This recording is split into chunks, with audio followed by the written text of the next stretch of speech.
This week we will be talking about Congress, in particular, Congress's formal duties and formal roles in the government. So I've split Congress up into two distinct areas, although we'll talk about in particular next week why they're related. But the first week we will be talking about formal things, initiating bills, committee work, the whip system, and how power is centralized and decentralized in Congress. Some of this you may feel is a little bit of repeat from your initial American government class, and it should be. But we're going to go into a little more depth in some areas. Next week, we will be moving on to discuss the electoral connection and kind of the feedback loop that happens with our congressional representatives. So we'll start with the core material this week, and then we'll talk about the readings at the end. So the first thing we need to do is to look at both chambers in a little bit of contrast and comparison. Because some of these things actually influence very much the structure, but also the content of what each branch does. So the House of Representatives is the larger branch by number. It has 435 members apportioned by population within each state, meaning that some states have far more representation in this branch than in the Senate, which is two per state, no matter the size of the state. But that also influences something we'll talk about next week, which is how our representatives are elected and reelected, because the districts that representatives serve are usually smaller than the state in which they reside. So Senate seats are always statewide seats, but House of Representatives seats are usually much smaller in scale, and so that affects how we draw them and how we utilize them. The presiding officer in the House of Representatives is the Speaker of the House. This is a constitutionally named office. It's a member who is elected by the House leading party. So right now that's the Republicans. Now, formally, there is a vote on the floor by the entire chamber to select the Speaker of the House, but because the majority party has enough members to win the vote, in practical terms, they are the ones who select the Speaker of the House. In the Senate, that is the President of the Senate. And the President of the Senate is actually the Vice President of the United States. But that person rarely presides and is usually only in very formal circumstances that the Vice President gets involved, or in a tie-breaking vote.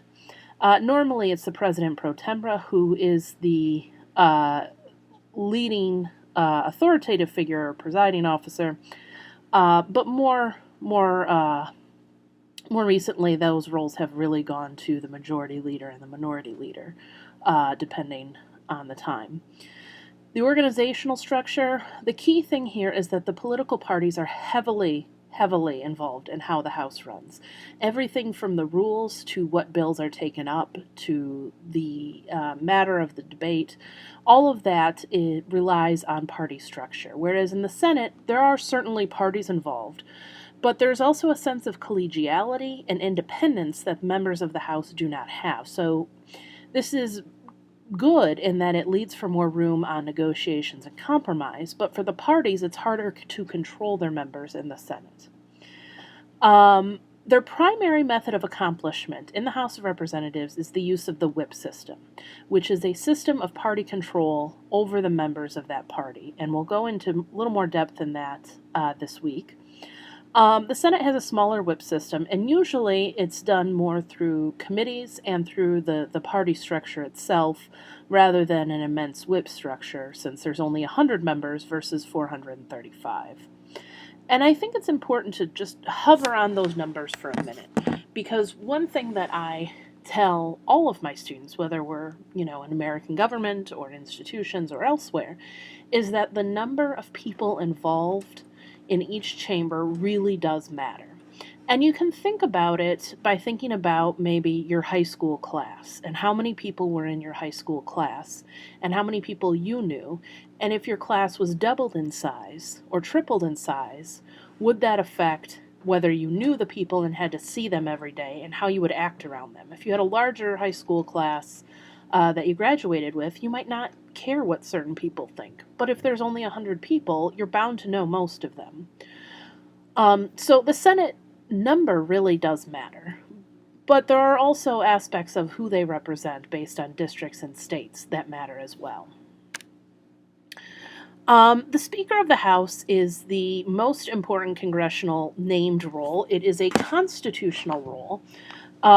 It is in the line of presidential succession, right behind the vice president. So if both the president and vice president were to be killed or die in office or incapacitated or resign or impeached, the Speaker of the House would be the next in line to become president.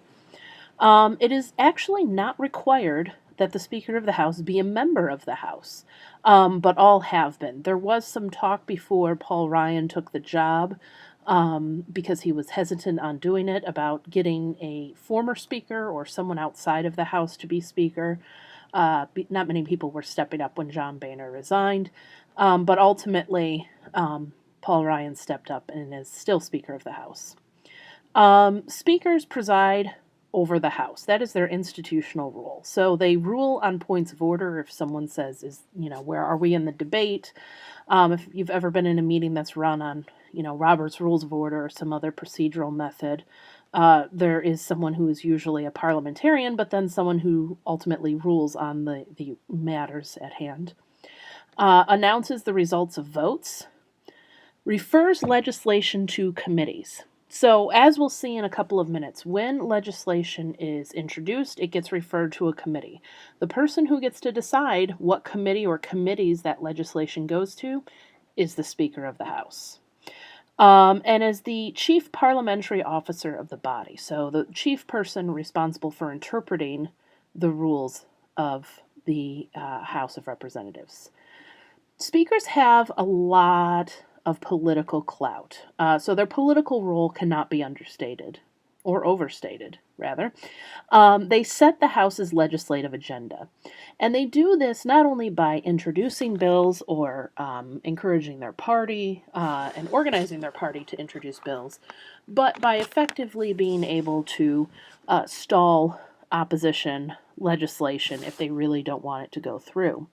They do this because they control the Rules Committee in certain points in history, and we'll talk about that. They have controlled the Rules Committee, which determines how legislation is brought to the floor.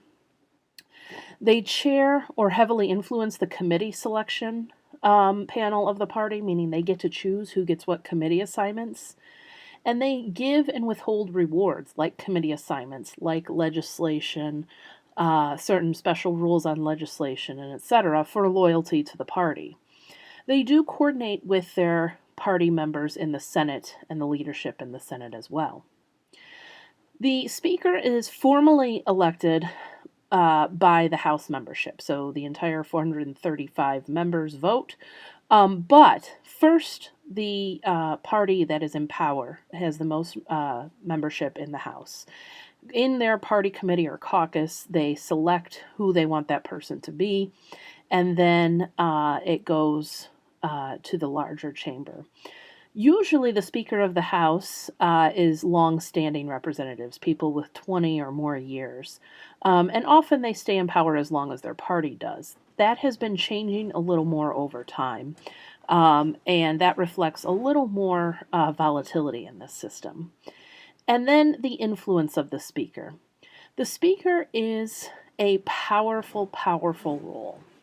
And this depends on whether or not the party is in power at the time, with a lot of membership on their side or only a slim margin on their side. So, a couple of ways to think about that. One is conditional party government theory.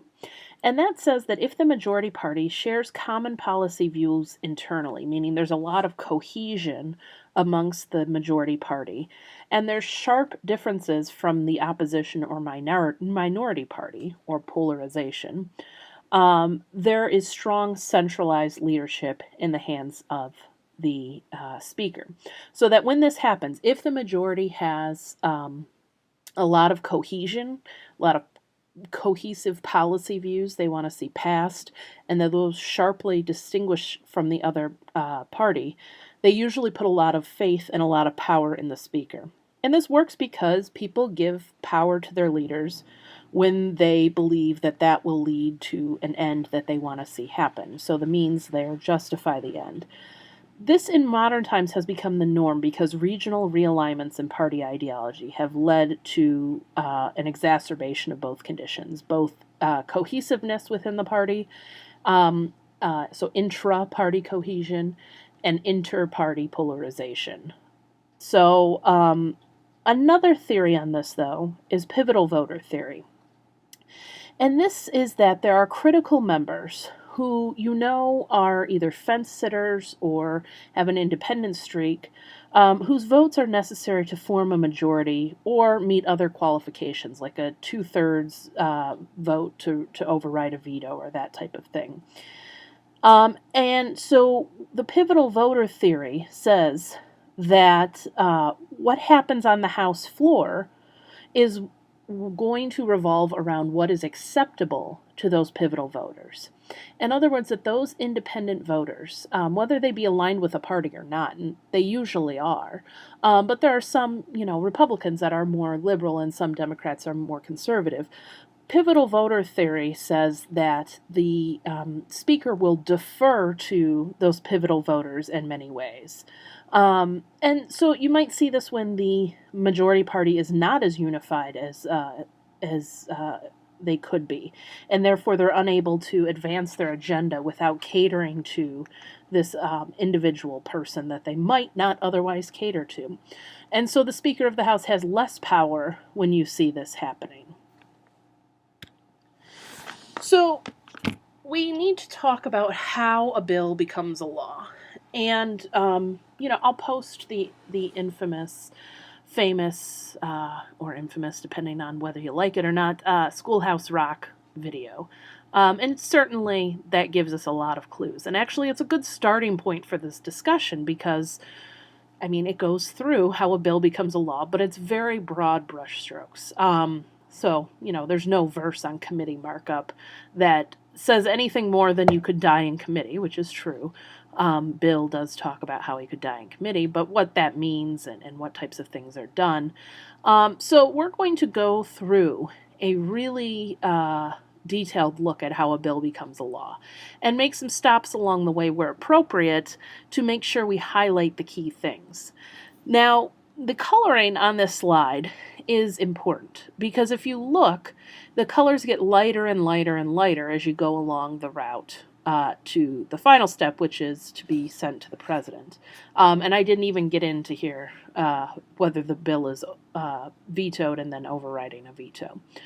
That's because each step represents a place at which there is a large potential for drop-off, meaning the bill dies for one reason or another.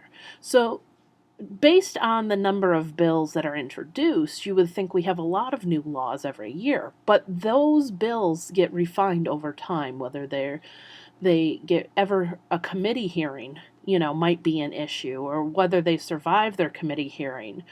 And then they have to get through one chamber and then the other too. So there's a lot of pitfalls along the way for these individual bills. And so by the time you get to the end, you actually have very few. So if you think about it as kind of a leaky pipe, by the time you get to the other end of the pipeline, the amount that is coming through is slowed to a trickle. So at the beginning, you need a bill that is introduced by a sponsor. And this might sound really trite, like of course you need someone that writes a bill and sponsors it. But that actually is a really important piece of the legislation because depending on who that member is, they might be able to secure more or less co-sponsors. Co-sponsors have to be members of Congress who are able to sign on to the bill as if it were their own. And I think it's key to note here that the president cannot sponsor his or eventually her own legislation, that this must be a member of Congress that sponsors a piece of legislation. And we're just talking typical legislation, so we're not getting into budgeting or anything like that at this point in time. So one or multiple sponsors, and really having more co-sponsors does help a bill's chances at success. Um, really is a key element. So yeah, getting one sponsor, of course, there's one person who wants to sponsor a bill, go ahead and sponsor it. But co-sponsors, think about it this way. You want to get broad support, whether that means bipartisan support, or whether that means people from different walks of life, different areas of the country, so geographic support. Maybe you want people who are more senior to support the bill versus people who are newer to the chamber. So there are a lot of elements here that are more than just what meets the eye. And so usually you don't introduce a bill until you can get some measure of support for it. And so many bills die before they're even introduced. Steps 2 and 3. Once the bill is introduced and it is read into the record, it gets referred to committee and goes through committee markup. And so this is the point at which the bill is received and the Speaker of the House decides what committee or committees to send the bill to. In modern times, there has been a practice of something called multiple referrals, and that is the practice of sending one bill to multiple committees at once. Sometimes you do it simultaneously. Sometimes you say, okay, you have to go to the Commerce Committee first and then the Appropriations Committee, so sequentially. But this has blossomed in recent years, and what it means is that there are more committee hurdles for each bill to have to jump over. And at the committees, there are hearings that are held. They go through and redline the language. They hear expert testimony and question them. They also let the co-sponsor speak to the bill. But at the end of the day, the committee can mark up the bill. So that means literally taking out a red pen and deleting portions or adding language. Eventually, there is a determination of whether the bill should move forward or not. Now, there is a lot of power that resides in the hands of the committee chair, because the committee chair decides a few key things. One, the committee chair decides if the bill is ever granted a hearing. Two, the committee chair decides the parameters for what types of hearings and markups the bill will receive. So how many witnesses, how many questions for each member per witness, what types of amendments are allowed, etc. All of that is decided by the chair.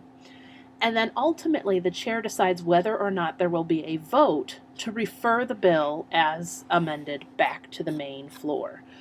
And that is the key pinch point, because you can hold hearings, you can mark up the bill, you can get all of this coalition building and all of this work done, and the committee chair can sit on it and do nothing. So the committee chairs do hold a lot of power in this regard. Now, if the committee chairs are, kind of beholden to the party leadership and the party leadership tells them move the bill through, usually they do, but that's not always the case. So being referred to committee and going through the markup process and determining whether or not it's time to move the bill on is a key point, a key pinch point at which the pipeline can run dry. So assuming you have survived your substantive committees, let's say you've gone through 2 committees, the ones we mentioned earlier, which was Commerce Committee and Appropriations Committee. And we haven't even talked about when something's referred down to a subcommittee, it has to come back up to the main committee and then be referred out, but let's leave it here for now. Then it has to go to the Rules Committee. So it comes back to the floor and it gets referred to the Rules Committee. And the Rules Committee decides in the House of Representatives, so this is specifically for the House, how the main floor will vote on the bill. And that means they determine how much time will be allowed for debate, the type of rule that is being introduced under, whether that means there's amendments that are allowed, debates on the amendments, friendly amendments, non-friendly amendments, etc. All of those things are determined inside of that Rules Committee. And so what happens is you get a piece of paper that comes out with the bill that's the rule for the bill. And the rule is the parameters for debating the bill on the main floor. So this part is heavily controlled by the Speaker of the House and uses the Rules Committee to shape policy. So if you want something to be expedited, you want to give it as few barriers as possible to being changed on the floor, which means no amendments, limited debate, up or down vote, and that's it. But if you want something to maybe have a chance of dying on the floor, you open it up to a lot of amendments, a lot of debate, etc. So there's a lot of ways at which you could be strategic in how you want a bill to play out, just given the Rules Committee influence. So when you have the rule and you have the bill, it goes then to the floor. And the floor first has to approve the rule. So they first have to approve those set of procedures that the Rules Committee provided. So there's one vote on that. And then you use those procedures, if it's approved, to actually debate, discuss, and pass, if it does pass, the bill in question. So it's up to the Speaker of the House, though, when to schedule these things. So the Speaker of the House controls the House floor schedule, and so scheduling when a bill is heard is also important. If it's late on a Thursday afternoon, you're going to get fewer people because most of the representatives take time on Fridays to go back to their districts. If you have it early in the week, you might have a similar issue. So scheduling is another point at which you can doom a bill to failure or allow it room for success. All right, let's say you've made it all the way through and the House of Representatives has approved your bill. Hooray! Now you have to go through virtually the same thing in the Senate. Both chambers must pass a bill in the same exact language. Otherwise, it cannot be presented to the president for signature. Now, in the Senate, there are a few other things that happen. One is that the Rules Committee is not as powerful. The majority party is usually the one who sets that up. The other thing is the use of the unanimous consent agreement. We will talk about that in a few minutes when we talk about differences in the Senate, but I want you to keep in mind that most of what comes up in the Senate comes up under unanimous consent agreement, which means that if one senator withholds the consent for something to move forward, it can stop the entire process for both chambers effectively on a piece of legislation. So let's say both chambers pass the same bill, but there's difference in the language. There's two ways you can deal with this. One is one chamber can go back and approve the language of another, so the House could go back and approve the language of the Senate bill, or vice versa. Or what happens more rarely now, but how it was originally set up, is that a conference committee can be composed of members of both chambers, so members of the House and members of the Senate, and the leaders of both chambers can select members to go on that conference committee to kind of hammer out the differences. And then the compromise bill from the conference committee goes back to both chambers, who then need to approve that version. If you finally get one piece of legislation that has been passed in identical language in both chambers, and that's a big if, that's when it can go to the president. And the president can sign the bill or veto the bill. And we'll talk about other ways in which presidents may be able to alter or essentially negate the law. But the president can sign or veto. If the president vetoes, Congress can override the veto only with a 2/3 vote, meaning 2/3 of the House and 2/3 of the Senate. And that is a really high bar. So if the president vetoes something, odds are that veto is going to stick. The veto sticks because it's very difficult, especially in this day and age, to get enough agreement across party lines that something needs to be passed. And so the rare times in which this has happened, it's usually something that is pretty powerful. Notably, this only happened once during Obama's presidency, and that was for a bill that allowed private citizens to sue foreign entities for terrorism, acts of terrorism. And it was late in the second term that this happened. And in fact, there's a question as to whether Congress really actually wanted to pass this bill or not, or whether they felt like they just couldn't vote against victims of terrorism in an election year. The president told them that this would disrupt foreign relations, which, and it might not even be constitutional, which are, very good qualms to have with a piece of legislation. Congress overrode his veto and then immediately decided that maybe they shouldn't have done that. Nevertheless, they overrode the veto, and so it stands. But it is the only time that that happened during his presidency. So in these chambers, there has to be a way of organizing the membership on behalf of the parties, and that is the whip system. It's one method of organizing Congress. So the whip system is an informal system that links members to their party leadership. So it links the party leadership to the individual members.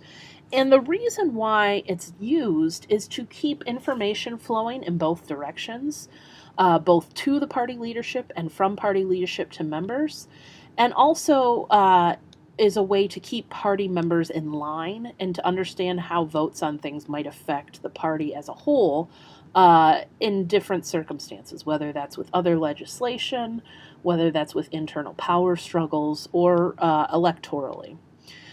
So the whip system will do a couple of things. One is to disseminate information and talking points on bills. So this might be research that has been commissioned or, public opinion studies or that type of thing. But the other thing is to actually count the members who are, deciding how they're going to vote on something. And that's called a whip count. And a whip count can be done at different points in the proceedings. The first step is usually a soft count, kind of just determining, is this something our membership wants to pursue? The second step is a little more of leaning on those fence sitters to get them to make a decision one way or another. Obviously, you want them to vote along party lines, but also to give them the information they need to be able to do so. The third step happens really close to when the vote actually takes place. And the vote being the vote on the House floor in particular, but there's a whip system in the Senate as well. And that is when the pressure is really applied to party members to vote the party line. So things might be promised or withheld, usually electoral promises about funding for re-election campaigns, that type of thing. Especially if it's a high-profile piece of legislation. Less important pieces of legislation don't necessarily activate the whip system in the same way, but high-profile ones, the whip system really works to secure party line votes. And so the whip system is one way in which Congress is organized to communicate within the system. Another way is a more formal way and a more bipartisan way, which is the committee system.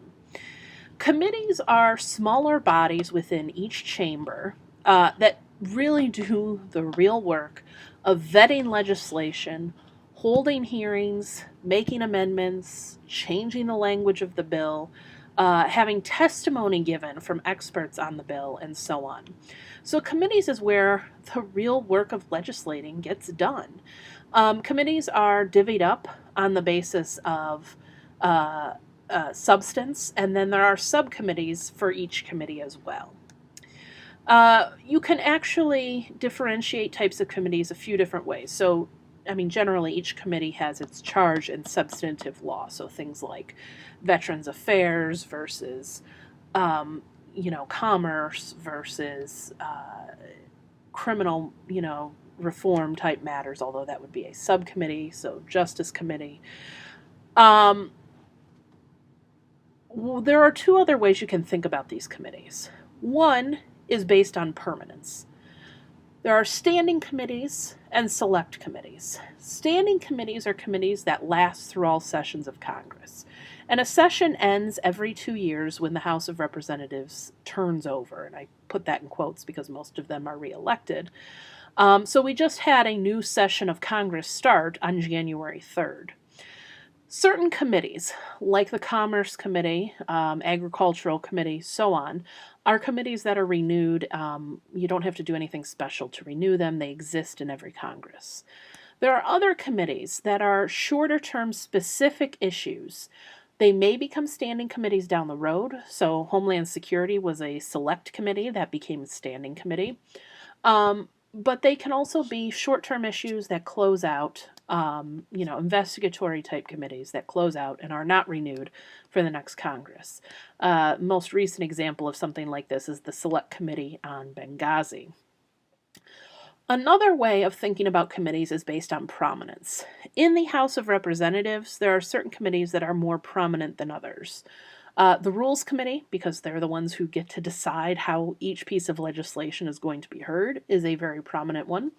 And then all of the finance committees, because finance bills have to originate in the House, are very prominent. In the Senate, Foreign Relations Committees and the Justice Committee or Judiciary Committee rather, are the most powerful ones because they have roles that the House doesn't have. Normally, things like advising and consenting on a variety of appointments by the president, whether those are judicial branch or foreign service appointments. But also there's a heavier role for the Senate in foreign relations than the House. So there's two theories about how people are assigned to each committee. So that's what these theories are.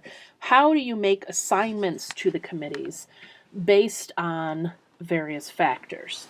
So the distributive theory of committee assignment says that members choose committees, or committees are chosen for them, that are relevant to re-election purposes.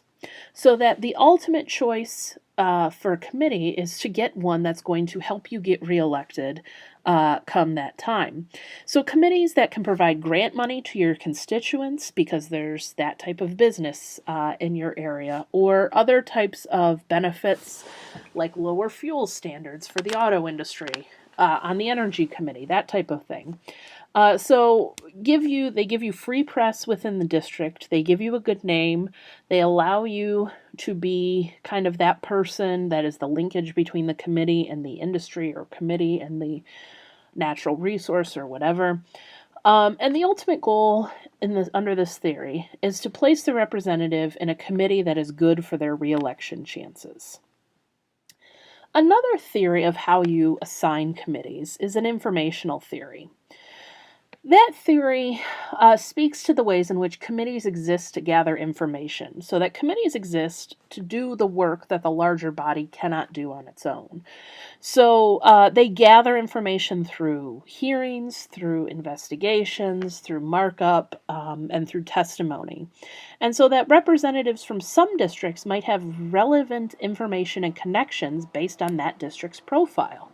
So it only makes sense, for example, that the Energy Committee has members from Michigan who have ties to the auto industry, because they can talk to the auto industry insiders and find ways in which energy and commerce and the auto industry can work together. And ultimately, the goal there is to place the representative on a committee that is a good fit for the whole body, so that the committee really acts as a way that the member can link the House or the Senate to that industry or area or that type of thing. So the idea is not that these are competing theories, but that these are different ways of thinking about how to make committee assignments. And both may be very much in play, depending on what the needs for that committee and that member are. So before we leave, I want to talk about how power is consolidated within Congress, and then we'll talk about some differences in the Senate. So when I talk about the following items of centralization and decentralization, I am talking about the House of Representatives. Senate works a little bit differently. We'll talk about that at the end, and I'll point out ways in which they are the same and different.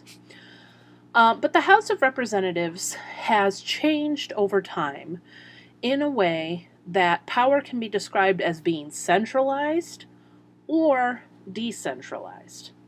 When I say centralized, I mean that the power is in the hands of the majority party, and usually that means the Speaker of the House. That means the Speaker and the majority party set the agenda, determine what legislation gets through, and effectively block other legislation.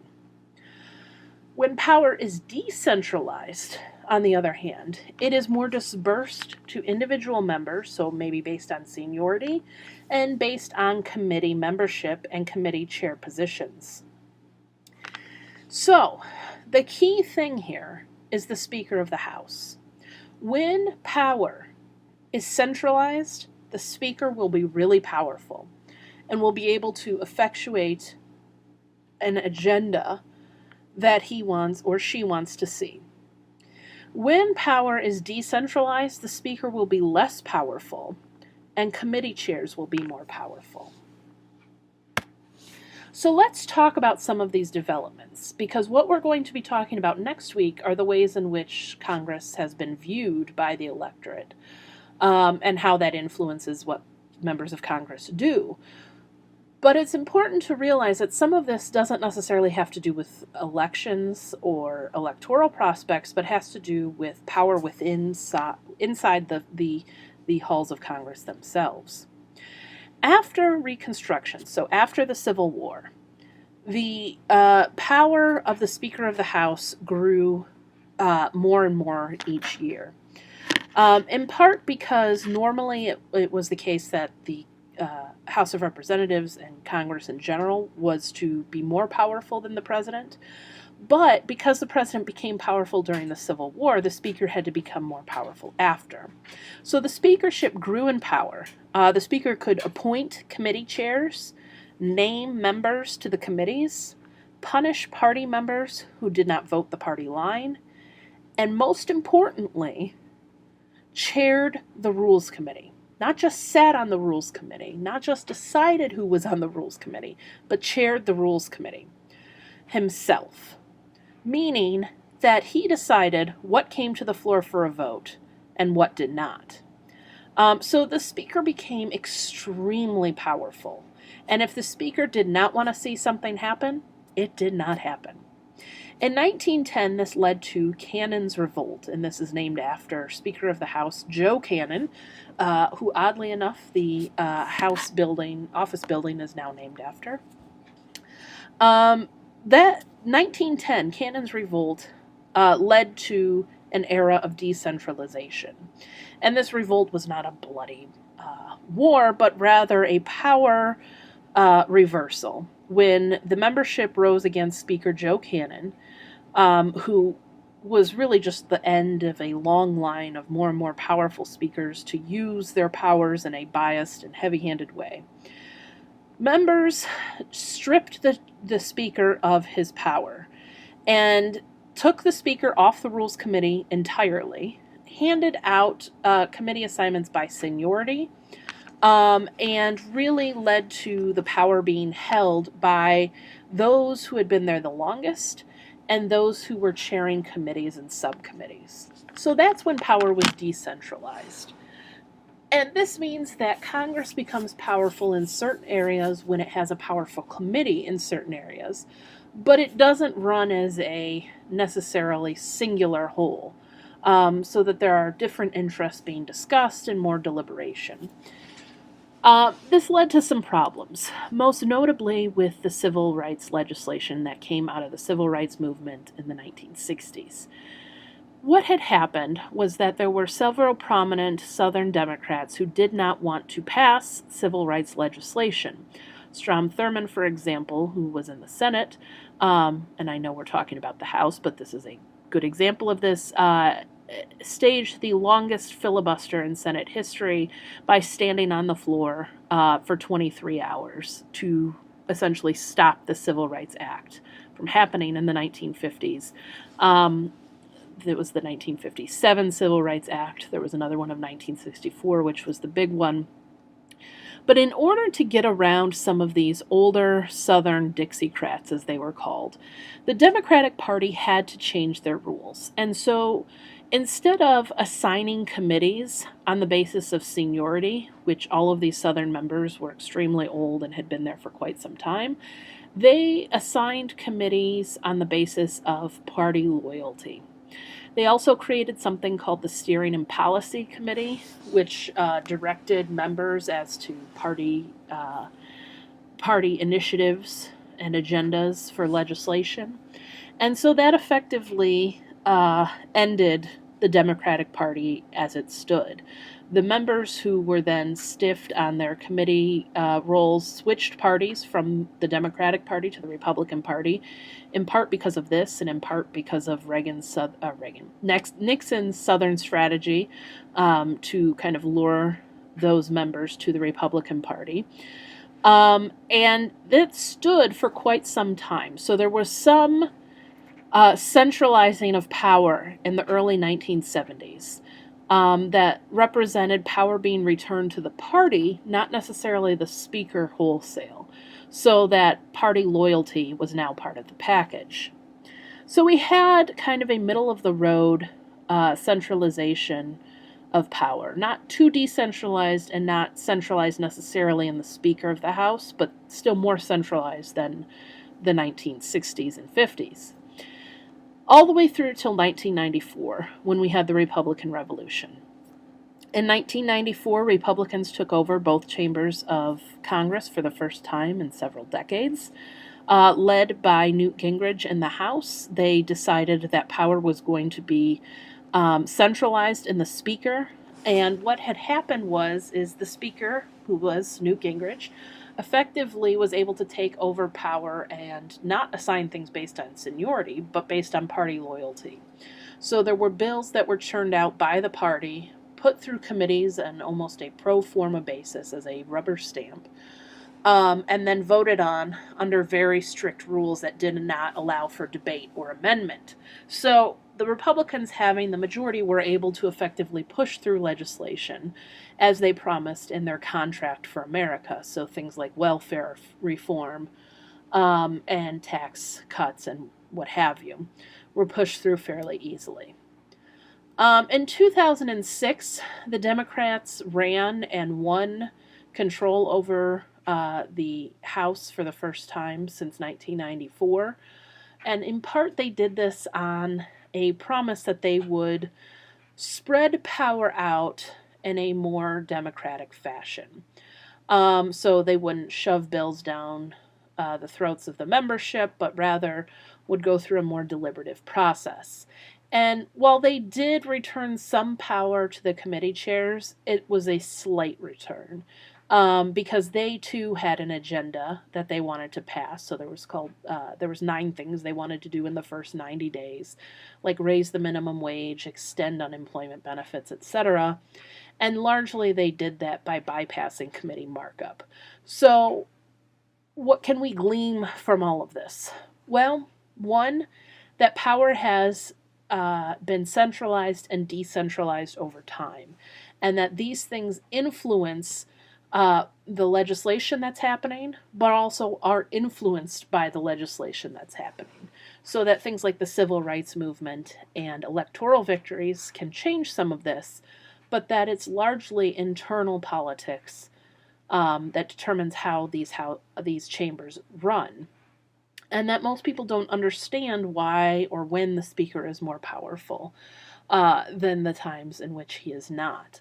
So there's a large group of people in the population that don't understand how the House works. And in part, it's because of this misunderstanding of how power works. That if you just get something heard in committee, that it'll get through, or if you get a good committee assignment, that you have a powerful position. That really depends on the era that you're in. You know, if you had a committee chair position in a decentralized era, you were really powerful. But if you had a committee chair position in a very centralized era, your committee chair position might just be a rubber stamp on what the party wants to do. So now it's important that we differentiate the Senate. The general nature is that the House is very different from the Senate. There are certain things that happen in the Senate that do not happen in the House. And in large part, that's because the Senate is more stately, collegial, there's more room for bipartisanship. But this too has changed over more recent years. But let's talk about some norms that existed, especially pre-1970s. Apprenticeship. Junior senators with lesser experience used to study under senior members and defer to seniority, so that if someone was the junior member from a state and they had a senior member who was in their party, they would defer to that person to introduce certain types of legislation or kind of work under them in order to learn the ropes of the job. This meant that there was a strong sense of seniority, but also that people learned the job a lot more in depth. You have time to do that. Your term is 6 years rather than 2, which means you have time to do those types of things. Legislative work was another thing you had time to do. Senators were more master legislators. They would actually carefully draft the bills themselves from start to finish, relying less on staff, although there's much staff these days. And that worked in combination with the next thing, which is specialization, that senators often have areas of specialization that they were most knowledgeable in and where they could be kind of the authority on that area for the entire Senate. This is still true to some degree, though it's less true than it used to be. So if you think about certain senators, they might be more foreign policy oriented, like John McCain, for example. Or you might have more financially oriented senators like Elizabeth Warren, who knows a lot about bankruptcy.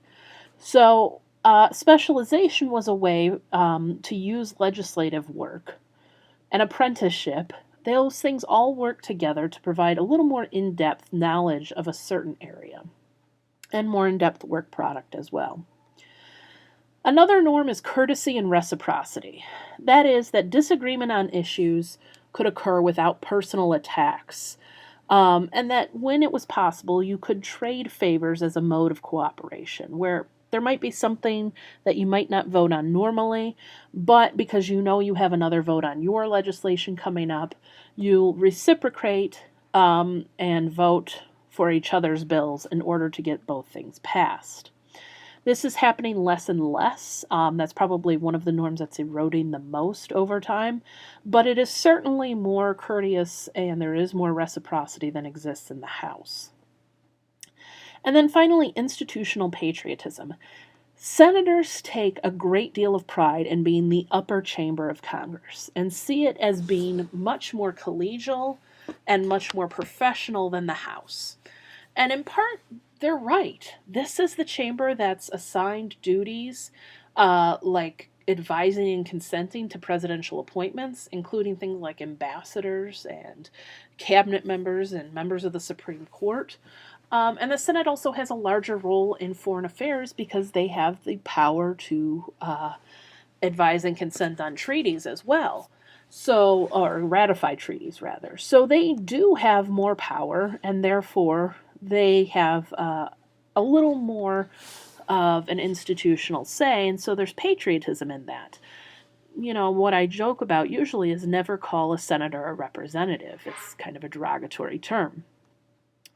So what changed? Well, the reforms that happened in the 1970s with the Democratic Party affected the Senate as well, especially those reforms that came about post-Watergate. There was a devaluing of government work overall, and this brought in a variety of things. Less apprenticeship, less time for specialization, courtesy and reciprocity were not as prominent. And at the same time, there was a growth in paid staff and committee assignments. So senators used to have, one, maybe 2 committee assignments, with one being a major committee and the other one being a subcommittee. Now they have, multiple major committee and subcommittee assignments, and so they're spread thin. They're not able to specialize as much in a certain area. And then there's the growth of the filibuster.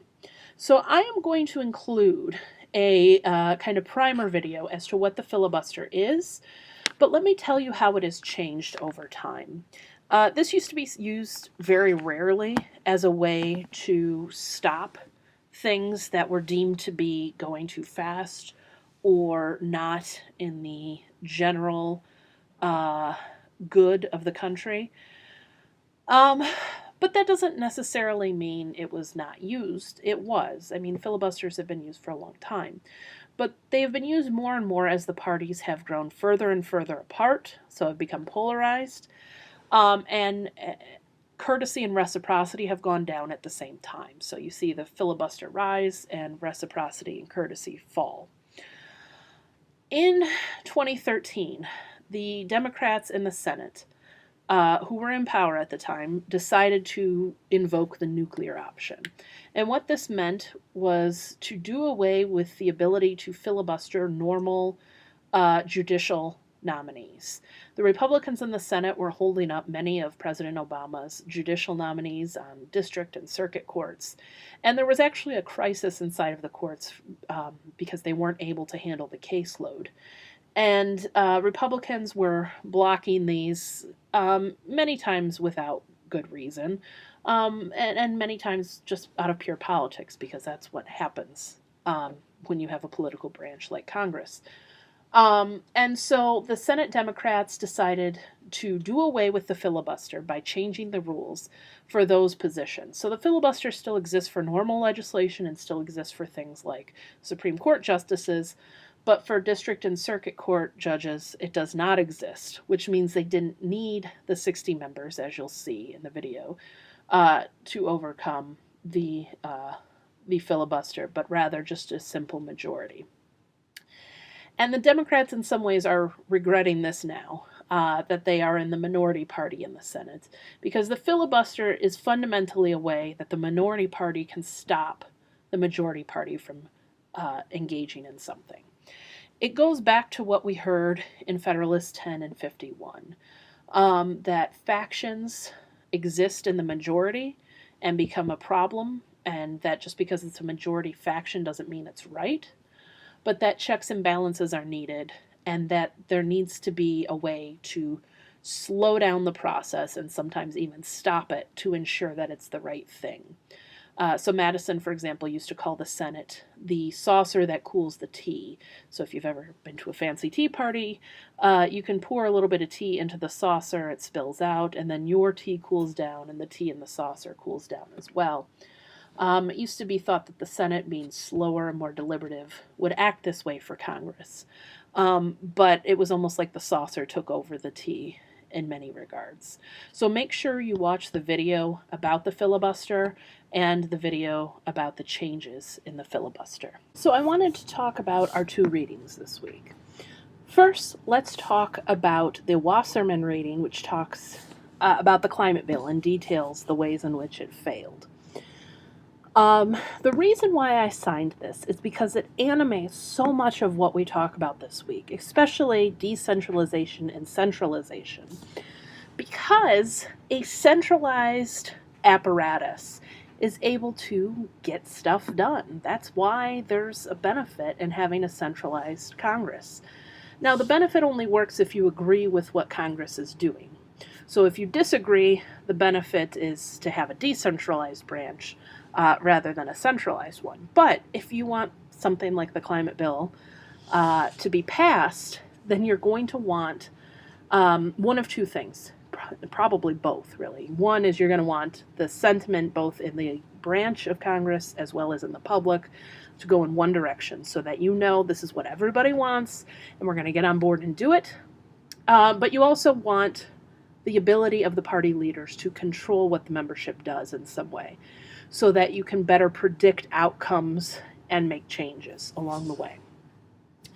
That was not the case here. And so there are some questions at the beginning, and they talk about what is the benefit of having a centralized Congress or centralized House to pass this legislation. Well, that's the benefit, right? Is to being able to push through this legislation, which most scientists and most people believe was important legislation. That's not what happened here. And so the way in which this goes down is that it's hard to regulate something as big as the environment. It's hard to get people to act in a way that benefits everybody a little bit. You know, it benefits everybody a lot. I mean, we like clean air to breathe and water to drink, etc. But it's hard to have tangible benefits. You don't get a check in the mail because you have a good environment. It's something that just exists. So it's hard to maintain that as a goal. So the reason why I wanted to read through that is it gives you a real world view of all of these concepts we're talking about, all of the pitfalls along the way in a modern sense, using an area of substance that I think is a relevant one. The other reading this week is a short piece by Evan Baia, who wrote a letter when he left the Senate, talking about why he was leaving. Evan Baia is an interesting character. He's a Democrat in a primarily Republican state of Indiana. He was in the Senate for quite some time, and he left the Senate rather abruptly after deciding that it was no longer a place that was going to work. And while he didn't have a huge tenure, it was over a decade in the Senate. His father was also in the Senate. He had kind of been brought up in that environment. He was expected to serve for a long time, and probably based on name recognition would have won his re-election campaigns, etc. But he kind of opted out. And one of the reasons he opted out is the things that you read about in his essay. So this goes to the senatorial norms that we talked about at the end of the discussion this week. And so it was important for me to include this because I think this is a firsthand view of some of the problems of the Senate and also the views in which the Senate may have worked better in the past. I think there's one thing you should note, though. There's a point at which Baia says we shouldn't romanticize the past of the Senate, and I think that's important, although I think that's exactly what he's doing in many ways. The Senate didn't work flawlessly in the past. To say it did is to ignore, a lot of history. It's also to ignore a lot of the ways in which the Senate stopped good things from happening because they were so slow to move, and that collegiality is a good thing, but if you're agreeing on things that are not in the best interests of the country, how do you stop that from happening? So read this with the structure of the Senate and its differences from the House in mind, and come up with your own conclusions. Does it sound like the Senate has changed so much that it no longer serves the role it should, or is that a workable thing or maybe even a good thing? So ultimately, I know there's a lot of content this week. I want you to boil it down to this. What are the formal roles within the branches, within the chambers of Congress? And, how does that animate itself in the climate bill? And what does that look like in the Senate for Baia's piece? And we'll go on from there. Have a great week.